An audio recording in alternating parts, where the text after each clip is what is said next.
que ce chant, Maman Marie est là.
Alors, s'il y a les enfants et les amis de Maman Marie dans l'église, qu'on se lève et qu'on acclame.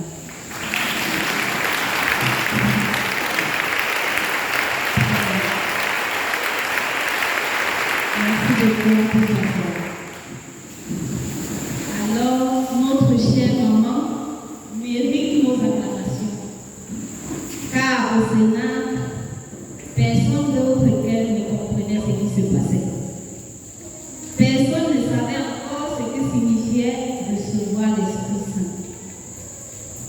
Elle, lui, elle le savait. Sur elle, l'Esprit Saint était descendu. Sur elle, l'Esprit Saint avait pris possession. Et c'est par l'action de cet Esprit Saint qu'elle conçoit. Oui, elle mérite qu'un jour du Cénacle, pour ne pas dire tous les jours du Cénacle, lui soit dédié. Hier déjà, notre frère Bolou, dans la prédication, nous l'a présenté comme modèle de conversion, parce que c'était le thème d'hier, la conversion.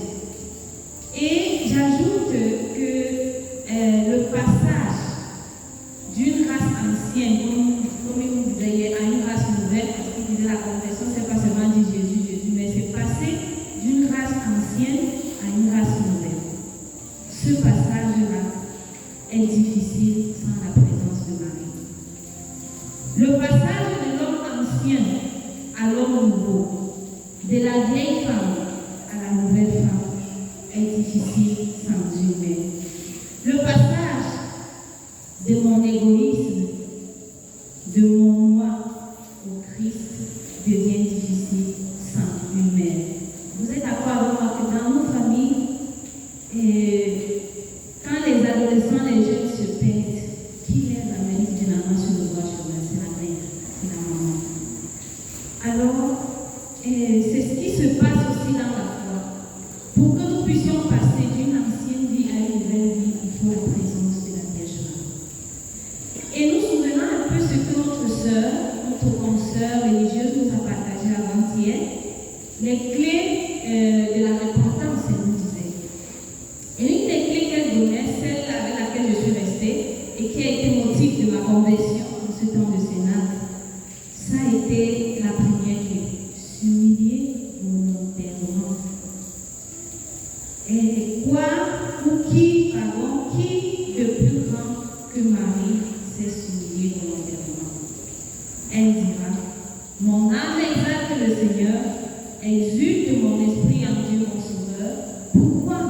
Parce qu'il s'est penché sur son œuvre servante. Il a jeté les yeux sur l'abaissement de sa servante. Vous voyez donc que tout ce qu'on a prêché depuis le premier jour, déjà ça présente au Sénat, ce qu'on voyait le premier jour, comme le Sénat, comme lieu de prière. Et tout cela jusqu'aujourd'hui. Et ce qu'on va partager encore s'accomplit en notre mère la Vierge Marie. Vous voyez qu'elle mérite un second celui-ci. Alors le texte soumis à notre méditation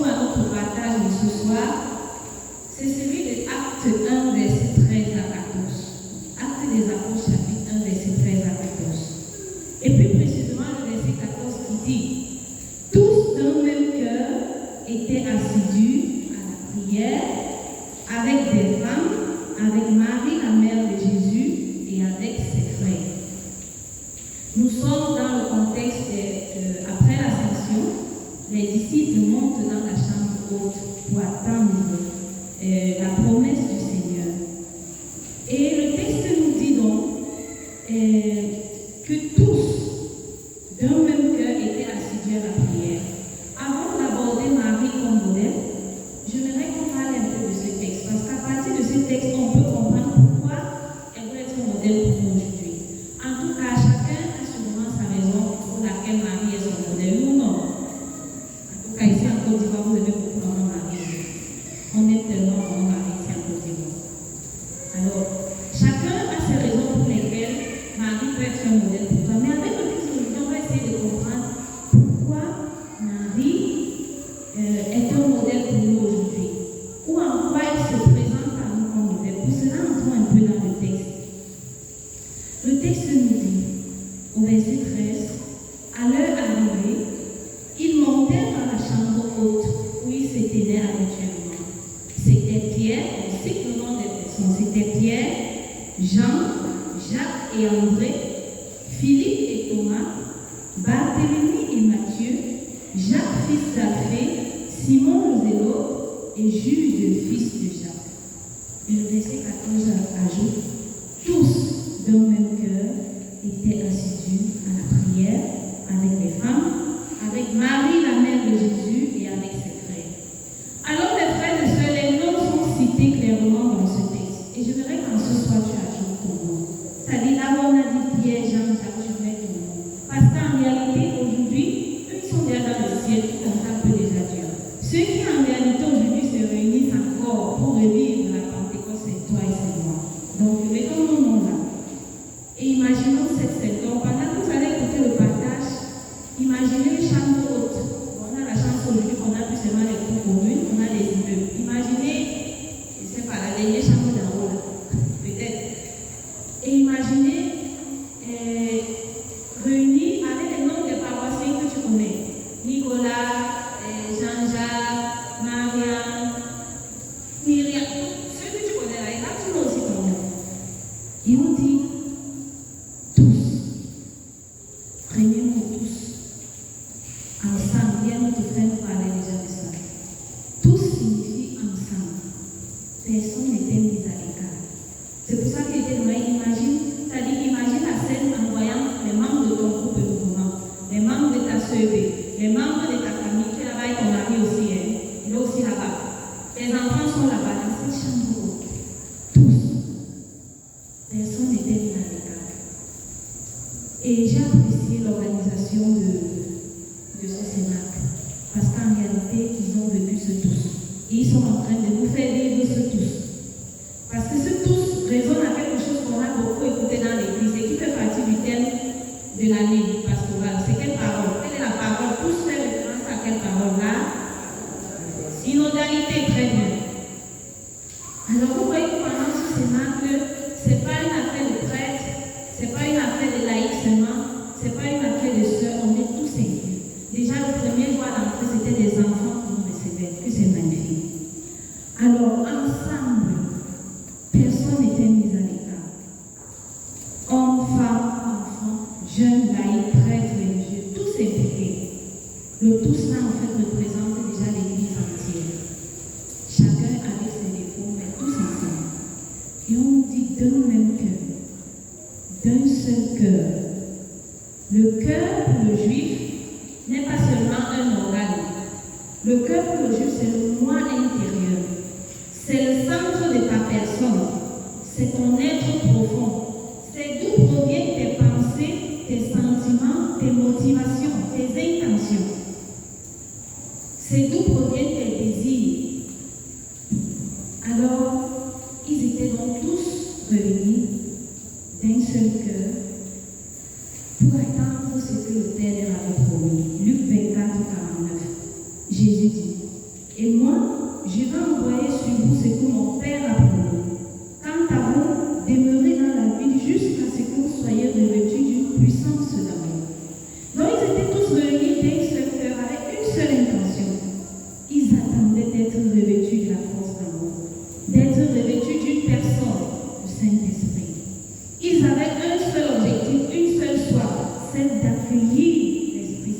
ce que le Père avait promis.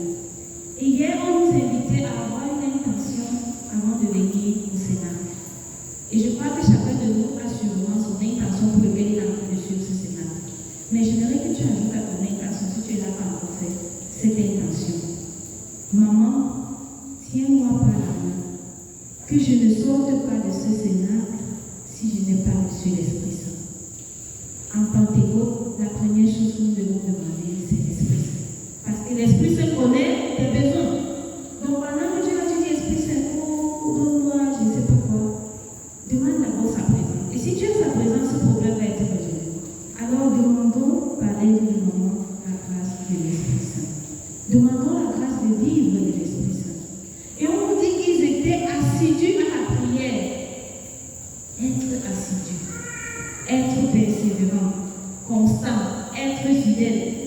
L'assiduité, en tout cas la persévérance, c'est un grand défi pour l'homme en général et pour certains Ivoiriens en particulier. Parce qu'ici, là, on dit que c'est le nom qui apporte parole. Donc quand tu dis que chacun il te dit oui, même s'il va pas faire, il dit oui, mais il n'est pas fidèle. Il dit oui, il vient un jour après, il ne vient plus. L'assiduité est difficile. Être persévérant, en plus encore être persévérant dans la prière, ce n'est pas facile. Et on dit qu'ils étaient assidus. Alors, il y a deux attitudes que les disciples avaient qui nous permettent de comprendre un peu, qui peuvent nous permettre de comprendre l'ambiance de l'attente de l'Esprit Saint. Et on peut imiter un peu leur exemple. Bien sûr, en présence de la Vierge. Premièrement, un seul cœur. Être avec l'autre, intérieurement. Pas le genre que la personne vient dire oui, ma camarade, oui, maman, après c'est tout. Ça, ce n'est pas être un seul cœur. Alors, il s'agit intérieurement d'être avec l'autre. Au point où tu sens que si intérieurement il y a quelqu'un qui t'énerve, parce que les gens qui allaient voir ce même énerve. Non, mais il y a un même énerve. Et puis encore quand ils ont fait quelque chose de mal. Alors, si intérieurement tu n'es pas avec quelqu'un, intérieurement dans ton groupe, dans ta sœur, et ici en paroisse, il y a quelqu'un avec qui tu n'es pas intérieurement, tu n'as pas un seul cœur. L'occasion t'est donnée ce soir de dire maman, ici là, donne-moi un seul cœur avec cette personne dans ma famille, dans mon groupe et mon groupe. Parce que, est-ce que l'Esprit Saint peut descendre sur un peu plus divisé? Je ne sais pas. Dans une seule divisée, je ne sais pas si l'Esprit Saint va descendre. Dans un groupe commun où chacun va de son côté, dans une famille où chacun suit son chemin, c'est difficile que l'Esprit Saint puisse descendre. Alors demandons déjà à Maman Marie ce soir, on prie pour nous, afin que nous puissions avoir un seul cœur. Je t'offre cette relation avec cette personne qui fait que je ne suis pas bien seule, je ne suis pas bien seule qu'avec telle personne. Maman, je te prie, aide-moi à être d'un seul cœur. Parce que c'est l'attitude nécessaire pour que l'Esprit Saint vienne. Et la deuxième attitude, c'est la prière. L'assiduité à la prière. Alors Marie devient donc pour nous modèle de communion et de prière. Parce que quand on dit un seul cœur, il s'agit de la communion. On est ensemble d'un seul cœur. Marie, en ce soir, se présente comme à nous comme modèle de communion et de prière. Dites-moi mes frères, dans nos foyers, quand les enfants sont dispersés, qui ramène les enfants généralement? C'est la mère. Et c'est pour ça que quand la mère n'est plus là, quelque chose se fait dans la famille. Alors, le foyer, c'est la mère. C'est la mère qui crée communion. Bien que l'Esprit Saint ici ait cette communion d'amour, mais dans nos maisons, et ce qui se passe au niveau humain, se réalise aussi au niveau de la foi. Le foyer, c'est la mère. Pour cela, mon frère, ma soeur, invoque Maman Marie. Invoque-la dans ta famille. Invoque-la dans cette personne, dans cette situation, dans cette relation que tu as dit. Ici, là, rien ne peut plus changer. Invoque Maman Marie. Parce que c'est nécessaire qu'il y ait cette communion. Marie se présente ce soir comme notre modèle de communion. Parce qu'elle aussi, elle a su vivre d'un seul cœur avec Dieu et avec les hommes. Et je voyais Marie qui vit d'un seul cœur avec Dieu et avec les hommes dans différents textes bibliques. Le premier, c'est Luc 1, verset 38. Luc 1, verset 38. Elle dit, je suis la servante du Seigneur, que tout m'advienne selon ta parole. Dis ça à quelqu'un, c'est comme si tu disais à avec elle, me voici tout, prends-moi, je suis tout à toi. Que tout m'advienne selon ce que toi tu as dit. C'est pas ça être d'un seul cœur. Quand tu es à la maison, tu es en train de faire le programme avec ta soeur, avec tes enfants, avec ton mari, et tu écoutes ton enfant dire maman, je suis avec toi. Or, comment on aimerait que nos adolescents nous disent ça? Non, mais les adolescents, quand maman va à gauche, les adolescents vont à droite. Mais quand un adolescent te dit maman, je suis de tout cœur avec toi, ton cœur est seul. C'est ça. Marie est notre modèle, pas seulement parce qu'elle a 5 Vierge Marie, non, parce qu'elle s'est efforcée dans la vie pour être d'un seul cœur avec le Seigneur. Je suis la servante du Seigneur, qu'il m'advienne selon ta parole. Au nom de Cana, quand elle dit à Jésus, non plus de vin, Jésus dit, femme, que me veux-tu? C'est comme s'il y avait une discorde là-bas. Mais à la fin, elle a dit, tout ce qu'il vous dira, faites. Faites tout ce qu'il vous dira. En réalité, elle est déjà en train d'être d'un seul cœur avec son fils. En fait, ce que mon fils va dire, il faut faire. Moi, j'ai déjà levé ma bouche là, mon fils. J'ai déjà dit ma phrase. Qui va dire, il faut faire. Et après, aussi, au pied de la croix, dans les moments les plus difficiles, Marie continue d'être un seul cœur avec Dieu et avec les autres. Moi, en tout cas, je ne sais pas, vous les mamans biologiques, vous devez mieux comprendre. Ça veut dire qu'à tuer ton fils, c'est-à-dire que le Jacques, on l'a maltraité. Il a reçu 5480 coups. Il reverse la Sainte Brigitte. Je ne sais pas s'il y a quelqu'un sur la terre qui a vu son enfant recevoir 5480 coups. Je ne crois pas. Et au pied de la croix, Jésus continue à confier une mission à Marie. C'est comme s'il est en train de dire à Marie, tu vois les soldats qui sont en train de tuer, maintenant sont tes enfants. Qui va accepter ça? Mais elle a accepté. Et à partir de ce moment, on dit, quand elle dit à Jésus, quand Jésus dit d'abord à ses mamans, et femme, voici ton fils. Puis il dit aux disciples, voici ta mère. Et on dit à partir de cette heure-là, le disciple a pris chez lui. Marie pouvait refuser d'aller chez Jean, même si elle était déjà, parce qu'elle a perdu son mari et perdu son fils, et elle pouvait être, marginalisée, mais elle pouvait continuer à rester chez elle. On connaît nos parents là, quand elle s'était âge, on leur dit viens habiter avec eux. Ils préfèrent rester chez eux. Mais Marie est partie rester avec eux. On dit Jean l'a accueilli. C'est-à-dire au pied de la croix, Marie continue d'être d'un seul cœur avec Jésus, mais avec tous les hommes qui le tuent, elle accepte d'être notre mère. Voilà pourquoi, frères et sœurs, elle est pour un modèle de communion. Et on peut aussi voir comment Marie est pour nous un modèle de prière. Parce qu'on a dit qu'ils étaient d'un seul cœur assidus à la prière. Comment Marie est pour nous un modèle de prière? J'ai trouvé ça dans 2 versets bibliques. Quand on dit en Luc 2, verset 19 et Luc 2, verset 51, c'est presque les mêmes versions. Et quand les bergers viennent visiter l'enfant, on dit Marie cependant conservait avec soin toutes ces choses, les méditant dans son cœur. Conserver avec soin toutes ces choses. C'est comme méditer dans le cœur, c'est penser sérieusement. Cette verbe grec qui est là-bas signifie ça, signifie penser sérieusement dans son moi intérieur. Comme je vous ai dit, le cœur, ce n'est pas seulement l'organe. C'est comme si Marie, après la visite des anges, elle pensait sérieusement, mais en plus on dit elle les méditait dans son cœur. Elle cherchait la face de Dieu dans son quotidien. Avant-hier, la sœur nous invitait aussi à ça. C'est l'une des clés de repentance. Chercher la face de Dieu, méditer. Et c'est ce que Marie faisait.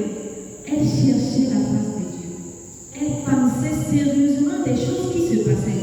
Parfois, la prière, chers amis, ce n'est pas seulement, chers frères et sœurs, ce n'est pas seulement venir, on fait des demandes, ou même remercier, ou même louer. Parfois, la prière, et beaucoup de temps, même ça doit être ça. Chercher sérieusement ce que le Seigneur est en train de faire dans ta vie, ce que le Seigneur est en train d'écrire. N'est-ce pas, on dit que Dieu écrit droit sur des lignes courbes. Qu'est-ce que Dieu est en train d'écrire dans ta vie? Mais pour ça, on le trouve à travers la méditation. Il n'y a pas de moyen. Quand tu t'assois, tu revois ton histoire, tu revois ta vie, tu commences à comprendre. Et Seigneur, donc ça que j'avais vécu là, tu étais là. C'était toi, quand Dieu lui t'aide à commencer à comprendre toute ton histoire sous sa lumière, le sourire revient sur tes lèvres. Alors Marie méditait, parce que je croyais si elle ne méditait pas, ce qu'elle a vécu au pied de la croix, elle pourrait pas dire ça. Accompagner son fils jusqu'au dernier moment et être mère de l'église après ça, elle ne pouvait pas être. Alors, elle cherche la face de Dieu. Et Luc 2, verset 51, moi encore, on m'a dit ça provoque encore beaucoup d'émotions. On dit, ça c'est quand Jésus est perdu. Bon, il est au temple. Il a passé 3 jours au temple. Ses parents l'ont cherché pendant 3 jours. Et quand le troupeau lui demande, pourquoi tu nous as fait ça? Il dit, pourquoi vous me cherchez? Mon collègue a la réponse ici en Afrique. 2 pères d'Égypte devaient te recevoir là-bas.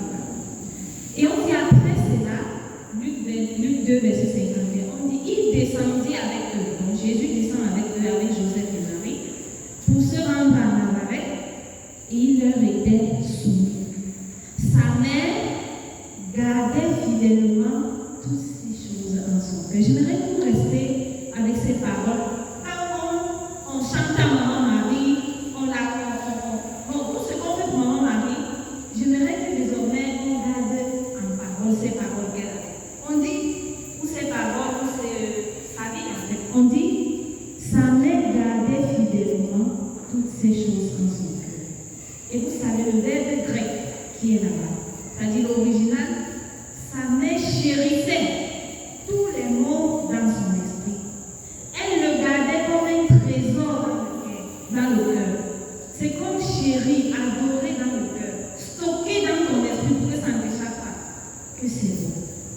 Et quand je priais en préparant cette formation, je disais, maman, si seulement tes enfants, et spécialement les légionnaires, nous sommes les enfants, les amis de Maman Marie, vous qui aimez Maman Marie, si seulement vous apprenez à son exemple à chérir dans votre cœur les paroles et les actes du Seigneur. Que c'est beau. Si toi et moi, on apprend à chérir les événements du Seigneur. Quand tu restes, tu te souviens, tu fais mémoire de ce que le Seigneur a fait pour toi. Tu dis, Seigneur, tu es beau. Seigneur, que c'est beau. Alors, qui est cette dame? Qui est cette maman qui chérissait les paroles du Seigneur? Qui est cette maman qui a séduit la Trinité? Au point où la Trinité l'a choisi, qui est cette dame? Il y a un document de l'Église, Lumen Gentium. C'est une constitution, une des constitutions dogmatiques issue du Concile Vatican II. Donc après le Concile Vatican II, nos pères de l'Église ont sorti certains documents, parmi lesquels Lumen Gentium, qui signifie lumière des nations. Et ce document, dans son chapitre 8, nous parle entièrement de la Vierge.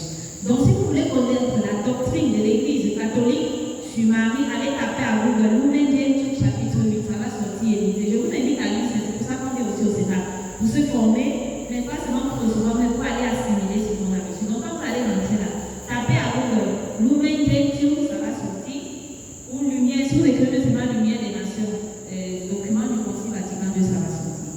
Allez lire le dernier chapitre, les numéros plus ou moins 50 jusqu'à 68 par là.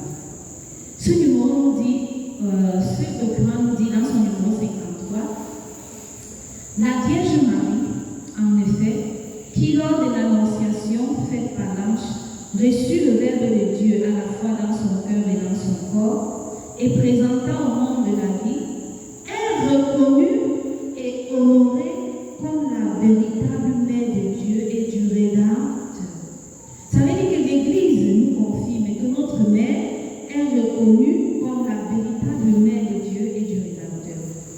Rachetée de façon éminente en considération des mérites de son Fils, unie à lui par un lien étroit et indissoluble, Marie reçoit cette immense charge et dignité d'être la mère du Fils de Dieu. Donc elle est mère du Fils de Dieu. Elle est mère de Dieu, mère du Rédempteur, mère du Fils de Dieu. Et par conséquent, elle est fille de prédilection du Père et le sanctuaire du Saint-Esprit. Que c'est beau. C'est pas de n'importe qui qu'on parle. C'est la fille de Dieu le Père, le sanctuaire du Saint-Esprit et la mère de Dieu. Elle a reçu donc le don d'une grâce exceptionnelle qui la met bien loin au-dessus de toutes les créatures dans le ciel et sur la terre. Et ça répond aussi à beaucoup de ce que nos frères de d'autres églises nous reprennent. Donc c'est pour ça que je vous invite à aller lire. trouve aussi comme descendante d'Adam, réunit un ensemble de l'humanité qui a besoin du salut. Elle est mère du Sauveur, mère du Rédempteur, mais aussi, justement, dans cette humilité, elle reconnaît aussi qu'elle a besoin du salut. Bien mieux, elle est vraiment la mère des membres du Christ. Donc, elle est vraiment la mère de l'humanité. Elle est ta mère et elle est ma mère. Bien, comme je dis, bien mieux, elle est vraiment la mère des membres du Christ. Ayant coopéré par sa charité à la naissance dans l'église des fidèles qui sont les membres du Christ. Donc, en fait, la Vierge Marie, ce document, ce numéro 53 de Lumen Gentium, nous fait voir que la mère collabore. Si tu es chrétien ou chrétienne, parce que Marie, quelque part, a collaboré pour que tu sois là. Alors, c'est pourquoi, encore, elle est saluée comme un membre suréminent et absolument unique de l'Église. Modèle et exemplaire admirable pour l'Église. Alors, maman, c'est pas n'importe qui. Et en quoi cette maman, et déjà dans l'Ancien Testament, il y avait comment dire, l'Ancien Testament insinue la mère comme ici. Le numéro 55 de Lumen Gentium, numéro 55, a pour titre la mère du Messie dans l'Ancien Testament. Et Marie, là, quelque part dans l'Ancien Testament, on parlait d'elle-même sans s'en rendre compte. Et je vais lire le numéro 55, parce que bien de lire ce que l'Église dit, pas ce que moi j'ai dit. Le numéro 55 dit ceci. Les saintes écritures de l'Ancien Testament et du Nouveau Testament et la tradition vénérable mettent dans une lumière de plus en plus grande le rôle de la mère du Sauveur dans l'économie du salut et le proposent pour ainsi dire à notre contemplation. Les livres de l'Ancien Testament décrivent l'histoire du salut et la lente préparation de la venue du Christ au monde. Ces documents, ça veut dire que l'Ancien Testament, le Nouveau Testament et plus précisément l'Ancien Testament, tels qu'ils sont lus dans l'Église et compris à la lumière de la révélation postérieure et complète, font apparaître progressivement dans une plus parfaite clarté la figure de la femme mère du Rédempteur. Dans cette clarté, celle-ci se trouve, dans l'Ancien Testament déjà, celle-ci se trouve, Marie se trouve prophétiquement esquissée dans la promesse d'une victoire sur le serpent. C'est pour ça que parfois on dessine aussi la Vierge qui piétine le serpent. La Vierge qui piétine le diable. Donc quand on dit parfois que c'est lui qui fait le rosaire, il n'y a aucun blocage qui ne peut être débloqué par le rosaire. Il n'y a aucune attaque diabolique qui ne peut être débloquée par la Vierge. En fait, déjà dans l'Ancien Testament, il y a une insinuation du fait que Marie piétine la tête du diable. Genèse 3, verset 15. Le texte continue en disant, de même, c'est elle, la Vierge, qui concevra et enfantera un fils, auquel sera donné le nom d'Emmanuel. Isaïe 7, 14. Et Michée. Elle est vraiment la mère d'Emmanuel. Elle occupe la première place parmi les humbles et ces pauvres du Seigneur qui espèrent et reçoivent le salut de lui avec confiance. Donc, elle est aussi de ces pauvres du Seigneur, on les appelle les Anaïs et Yahvé. Dans l'Ancien Testament, il y a eu un petit reste. Le Père nous parlait de ça le premier, le petit reste. Donc, ceux qui étaient restés fidèles au Seigneur malgré les exils et tout ça qu'ils avaient vécu, il y a un petit reste. Il y a les pauvres de Yahvé. Et Marie est reconnue déjà dans l'Ancien Testament comme une pauvre de Yahvé. Voilà pourquoi elle dira en Luc 1:38, comme on a écouté, je suis l'esclave du Seigneur.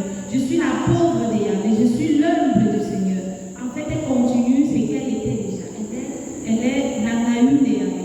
Que c'est beau si les amis de Maman Marie, si les enfants de Maman Marie apprennent à être pauvres dans les mains de Dieu. Être pauvre signifie, quand il arrive déjà beaucoup de choses dans ta vie, et tu commences à dire Dieu m'a abandonné, c'est une preuve que la pauvreté là derrière. C'est toi, mais tu es perdu. Parce que je ne crois pas qu'à un moment la Vierge pourrait dire le Seigneur m'a abandonné. Même si humainement on souffre, une pauvre de Yahvé reconnaît qu'elle n'a pas d'autre secours que le Seigneur. Quand donc tu penses que le Seigneur t'a abandonné, ton cas est grave, tu vas aller où? Tu vas retourner à qui? Alors la Vierge est cette Anaïs de Yahvé, en même temps elle est la fille de Sion. On parle également de la fille de Sion en qui les promesses s'accomplissent. Alors notre mère est beaucoup pour nous. Elle est modèle de l'Église, Je vous invite à lire ce document de Lumen Gentium parce que là, à part nous dire qui elle est, on nous dit pourquoi elle est un modèle de l'Église. En fait, dans l'Église, si l'Église aujourd'hui est mère, est considérée comme mère et vierge, c'est à cause de la Vierge. C'est parce que la Vierge Marie est à la fois mère et elle est à la fois vierge. Elle est mère parce qu'elle engendre le Fils de Dieu et elle est vierge parce qu'elle s'est donnée totalement. Et même le fait qu'elle a accouché n'enlève pas sa virginité. On dit elle est vierge avant, pendant et après l'accouchement. Pourquoi? Parce qu'en fait, c'est le fait de une personne vierge, une personne qui est totalement donnée à Dieu. Le diable ne trouve en elle aucun motif, le diable ne trouve en elle aucun pouvoir. C'est ce que Jésus aussi va dire à Jean 14, verset 30. Il dit, le prince de ce monde arrive, mais sur moi, il n'a aucun pouvoir. Et effectivement, sur la Vierge, le diable ne trouve rien qui lui appartient. Et moi, c'est une des choses qui me séduit beaucoup sur la Vierge. C'est pour ça qu'elle est mon modèle. Maman, que le diable ne trouve rien en moi qui lui appartient. Quand j'ai pris conscience de mon péché, je me confesse, je sais. Parce que j'ai ce désir-là, en fait, c'est la pureté. Et la belle, c'est la toute belle. Mais quand la voix est toujours belle dans nos chapelles, les photos, en fait, ça reflète cette pureté qu'elle portait intérieurement. Alors, si dans ta vie, il y a aussi des choses, des péchés qui t'accordent, qui t'empêchent d'être pure, la Vierge Marie est une personne très bien indiquée pour ça. Alors, je vais terminer avec Marie comme modèle. Elle est modèle de l'Église parce que, comme je disais, elle est mère et elle est vierge. Et l'Église aussi est mère et vierge. L'Église est mère parce qu'elle engendre le Fils de Dieu à travers la parole de Dieu et les sacrements, et plus précisément le baptême, parce que par le baptême, on est de Dieu. Et l'Église est vierge parce qu'elle conserve la foi reçue du Seigneur. C'est-à-dire qu'elle conserve cette foi. C'est pour ça qu'on dit l'Église. Marie est modèle de l'Église parce que de même que Marie est mère et vierge, l'Église aussi est mère et est vierge. Et en réalité, chacun de nous devrait être mère et vierge. Mère parce que par ta vie, le Seigneur va engendrer la vie à d'autres personnes. Et vierge parce que tu te donnes aussi constamment à Dieu et tu es fidèle à ce que le Seigneur te dit. Et enfin, Marie est pour nous modèle de vertu. Lumen Gentium 65 nous parle de sa Marie comme modèle de vertu. Elle est modèle dans la recherche de la foi et de la volonté de Dieu. Elle est modèle dans l'affection maternelle. C'est pour ça qu'on dit souvent qu'elle est le visage maternel de Dieu. Si tu veux savoir le visage maternel de Dieu, il faut regarder Maman Marie. Alors, Marie est pour nous modèle de vertu. Toutes les vertus qu'on veut, l'humilité, mais ce document nous parle de Marie comme modèle dans le sens où, à son exemple, on recherche la volonté de Dieu. Et à son exemple aussi, on a cette affection maternelle qui régénère les fils et les filles de Dieu. Alors, pour moi personnellement, une chose, comme je disais, qui me plaît déjà, c'est cet aspect de la pureté de Marie, comme celle-là en qui le diable ne trouve aucune chose qui lui appartient. Mais aussi, elle est mon modèle de communion parce que dans ma vie missionnaire, il fait un moment où il y avait une consoeur avec qui je n'arrivais pas à m'entendre. Je n'arrivais pas du tout. C'était difficile. Et j'étais déjà fatiguée de me conseiller. J'étais abattue. J'étais à rester ma tranquille. Donc, j'ai dit, bon, elle n'est pas de son côté, moi, je ne pas de mon côté. Comme la maison même grande, on est nombreuses. Si on peut s'échapper, c'est mieux.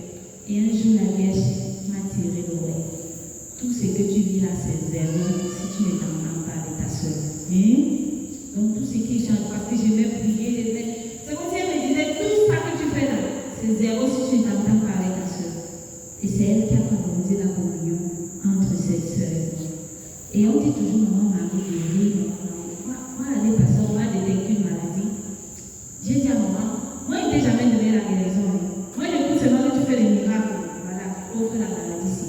Et j'ai pris les médicaments en confiant maman Marie. Et je suis partie un an après faire la révision. La maladie était partie, donc on peut lui dire merci.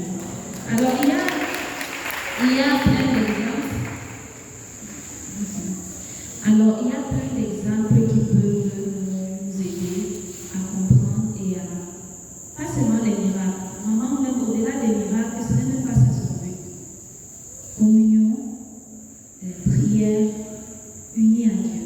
Moi, une chose que je demande parfois à la Vierge, c'est ça. Aide-moi à aimer Jésus. Aide-moi à chérir Jésus. Aide-moi à accepter les réalités de la vie. Elle a trouvé, je ne sais pas s'il y a quelqu'un parmi vous dont l'enfant est né dans une mangeoire, dans la maison des animaux, mais elle a su transformer cette maison en un lieu pour accueillir le Seigneur. Elle est pour nous modèle de beaucoup de choses. Pour toi, parent, elle est modèle de persévérance dans l'éducation de tes enfants. Tu es fatigué, apprends à convoquer maman Marie, elle te donnera la force. Elle est modèle pour toi qui travaille. Marie travaillait, elle n'était pas médiocre. Dans ton lieu de service, elle peut être ton modèle pour apprendre à travailler, à bien faire ce que tu as fait. Elle est pour toi un modèle d'études, toi élève et étudiant. C'est elle qui a appris à Jésus. Avec Joseph, ils ont appris à cet enfant. Alors Marie est notre maman, elle est notre modèle. Avec elle, nous pouvons passer de l'homme ancien à l'homme nouveau. On peut vivre dans la communion et dans la prière. Alors, ces 5 minutes de silence qu'on va faire, j'aimerais que vous priez. Pour ceux qui ont la Bible, même dans leur téléphone, vous pouvez choisir un des textes que je vais donner. Ça peut être le texte de Actes 1, verset 13 à 14, qui est le texte d'aujourd'hui. Tous assidus à la prière et à la prière avec la Vierge. Tu peux lire et relire ce texte en mettant ton nom et laisser que maman Marie te dise en quoi elle veut être ton modèle. Tu peux choisir peut-être Luc 1, verset 38. Je suis la servante du Seigneur, qu'il me soit fait selon ta parole. Répète peut-être pendant ce moment de silence cette parole seulement. Je suis la servante du Seigneur, qu'il me soit fait selon ta parole. Maman, ça veut dire quoi? Ça veut dire quoi dans ma vie? C'est quoi être... En quoi tu peux être modèle pour moi avec ce texte biblique? Ou alors, Luc 2, verset 19 et Luc 2, verset 51. Marie gardait toutes ces paroles dans ses cœurs. Elle chérissait. Maman, c'est quoi chérir la parole de Dieu? Et maman, est-ce qu'elle lit même ma Bible? Moi, elle ne lit même pas. Comment elle est chérie quelque chose que je ne lis même pas? Maman, aide-moi. En quoi Marie peut être pour toi modèle avec ces textes? Et enfin, Jean 19, verset 25 à 26. Femme, voici ton fils et voici ta mère. Répète peut-être ces paroles de maman Marie, de Jésus, pardon, au pied de la croix. Et quand dit Jean l'a pris chez elle. C'est quoi maman Marie te prend sur moi? Donc, la question principale pour ce moment de méditation à travers ce texte, en quoi Marie, tu es un modèle pour moi? Quelle est ta parole ou un aspect de ta vie qui me plaît le plus? De tout ce que j'ai écouté maintenant, quelle est la chose de toi que j'ai appris qui m'a le plus plu? Dans quel aspect de ma vie je peux te prendre comme modèle? Qu'est-ce qui peut changer dans ma vie, dans mon lieu de service, dans ma famille, si je commence à te prendre comme modèle? Dans mes études, si je commence à te prendre comme modèle, si au lieu de me plaindre de mon mari, je commence à l'aimer comme tu aimais Joseph, à ton exemple.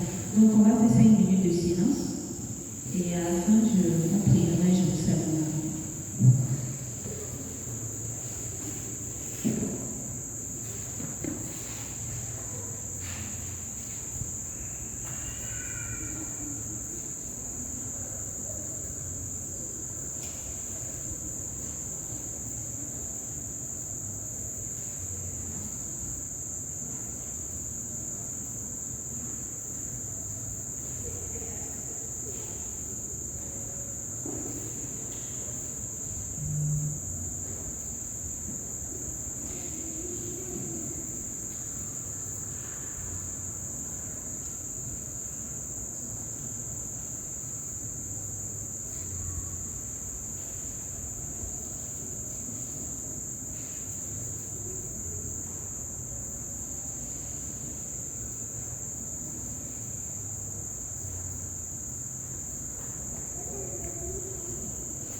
Tous, d'un même cœur, étaient assidus à la prière avec des femmes, avec Marie, la mère de Jésus, et avec ses frères. Je suis la servante du Seigneur, que tout va bien selon ta parole. Tout ce qu'il vous dira, faites-le. Femme, voici ton fils, voici ta mère. Et à partir de cette heure-là, le disciple l'a pris chez lui. Marie, cependant, conservait avec soin toutes ces paroles, les méditant dans son cœur. Sa mère gardait fidèlement toutes ces choses en son cœur. Je vous salue Marie, pleine de grâce, le Seigneur est avec vous. Vous êtes bénie entre toutes les femmes, et Jésus, le fruit de vos entrailles, est béni.